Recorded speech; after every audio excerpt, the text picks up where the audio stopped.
まずは自己紹介をお願いします。はい、こんにちは。私、チャリットと申します。スリランカ出身です。27歳です。日本に来て6年目ですね。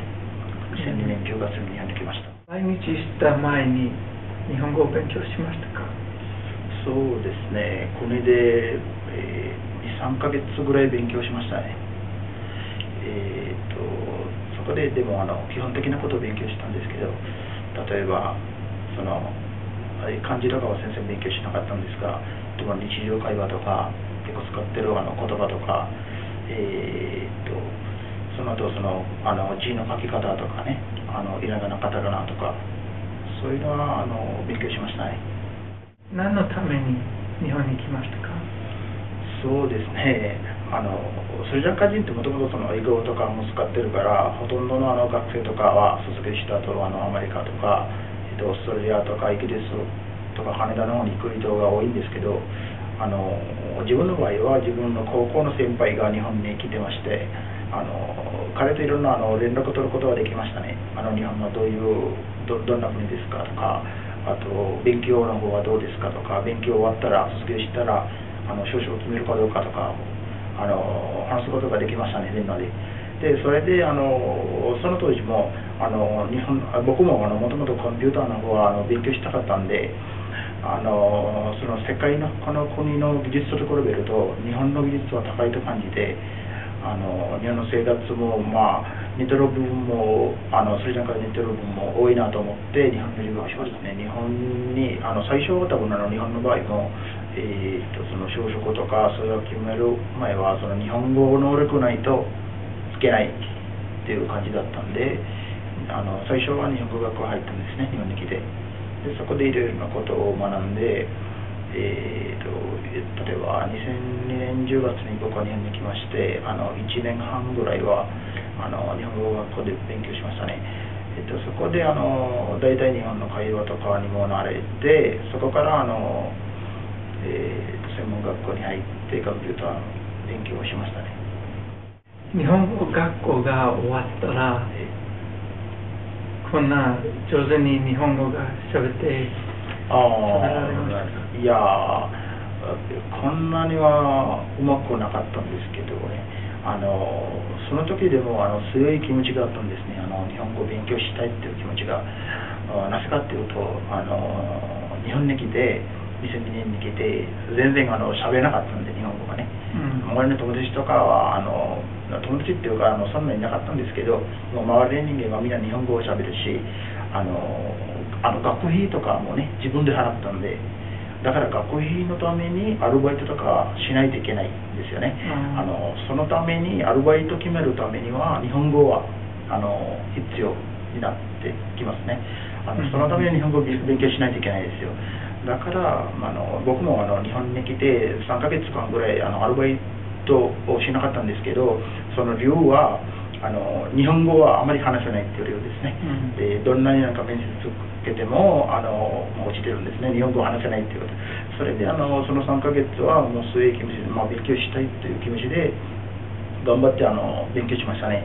でそこでその学校やそのアルバイトも決めて、そのアルバイト先の仲間とか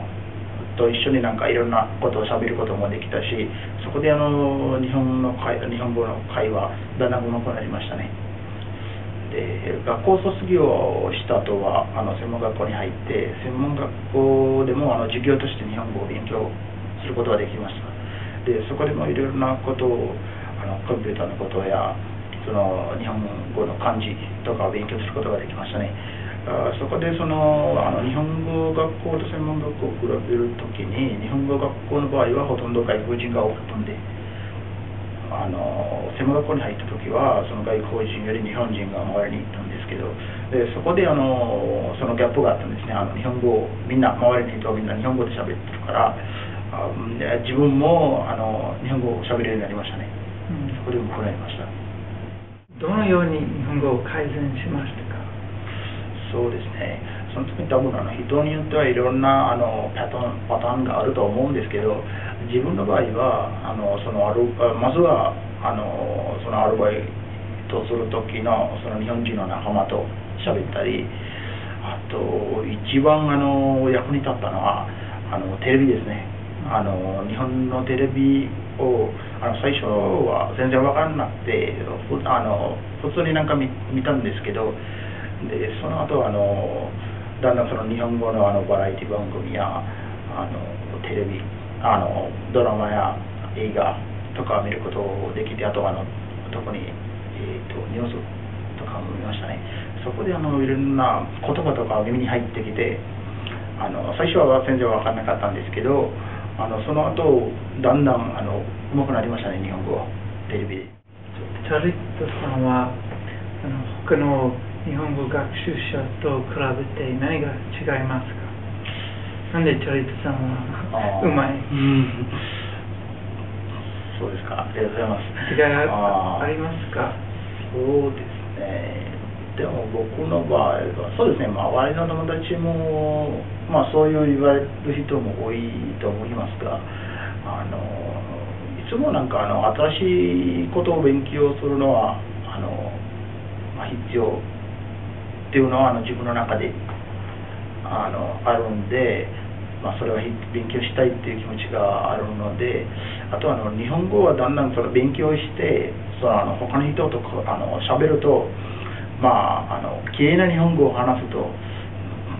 いなという気持ちが自分の中にありましたね。だから毎日そのテレビとかその日本人の仲間と喋る時の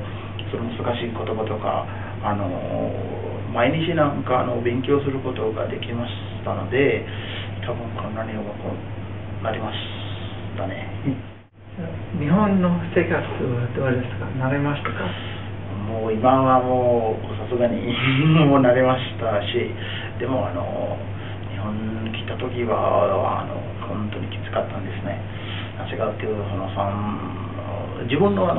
その学費は自分で払ったんで、仕事をしなければならなかったし、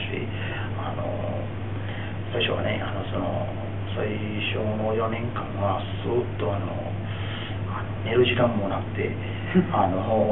校はね例えば日本語学校卒業した後は専門学校は朝の9時から午後4時半ぐらいまであったんですよ。その時に僕は埼玉県の熊谷に住んでたんで、その日本語専門学校は上野にあったんですよ。だから来るまでは1時間か1時間ぐらいかかるんですね、電車で。でそこでその学校は9時から4時半まで勉強して学校でまた家帰って夜8時から朝6時までバイトやりましたね。でそこでなんか学費稼いでましたね。だからその当時は1時間2時間ぐらいかな寝たのは。だから相当すごかったんですね。今はもう仕事も決まってもう楽しく仕事をしてるんですけど、もう今は全然もう慣れてます、生活日に。本の中にどこに行ったことがありますか？そうですね、日本の学校の時も日本語の学校の時も専門学校の時もその仲間といろんなところに行ったことあるんですけど、例えば東京って言えば浅草とかディズニーランドとか、あと大阪のユニバーサル・スタジオとか京都とかは行ったことないんですけど富士山とか行ったことありますね。山梨の方富士山とかは3回ぐらい行ったのかなでそういうところに行きましたね。私はまだ富士山に行ったことないですか？行ったことないですよ。綺麗です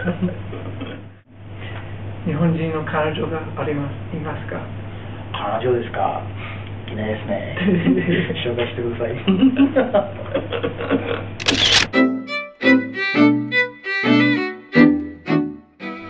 自分の国のことを教えてください。そうですね。もう多分皆さん分かると思うんですけど、もう30年前からもう戦争があって、があって、もう今年に入ってからもうそういったことがありましたね。だからもうもともと前からもうそのスリランカという国は島ですね。インドの南にありますね。南の方にあるんですけど、とても綺麗ですよ。うん、皆さんモルディウスとかモルジウとか知ってると思うんですけど、そのぐらい綺麗ですね。ビーチとか海とか結構綺麗ですね。あとそのヨーロッパとかアメリカとか日本の方もよく観光とかに来ますね。だから綺麗な国ですよ。नीलवदन पीठ में गजरानी, और बदन दमन की है